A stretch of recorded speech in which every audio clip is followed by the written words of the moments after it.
哥林多前书第13章，我就是會講世間各種嘅話，甚至係天使嘅話，那係無愛心。我嘅話就像超人嘅銅鑼，老響嘅車嘅鏘樣。我就是有先帝講道嘅吹條，又會了解各種奧妙老知識，甚至有堅強嘅信心，會移山倒海。那係無愛心，我就唔算乜嘅。我就是將所有嘅財產拿來救濟人，甚至犧牲自家嘅身體本人受。那係無愛心，我所做嘅就無乜嘅利益。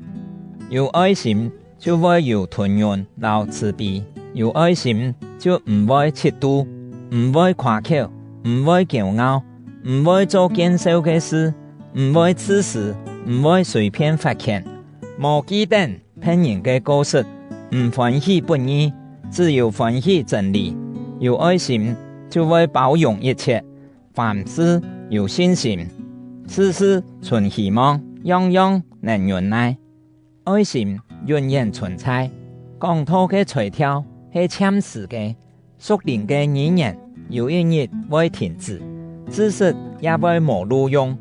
因為我哋嘅知識有限，講道嘅人數也有限，總係完全嘅越來多，有限嘅就會冇得去。我做4年嚟嘅時節，講話像4年嚟，心思像4年嚟，意念像4年嚟。成年以後，我就將4年嚟嘅事發得去。我哋兩下所看到嘅，就像照銅鏡所看到嘅樣相。蒙蒙，將來就會面對面看到清清楚楚。我兩下對上帝嘅認識冇完全，將來就會完全，就像上帝完全認識我一樣。信心、希望、和愛心，這3樣係永遠存在嘅，其中最重要嘅係愛心。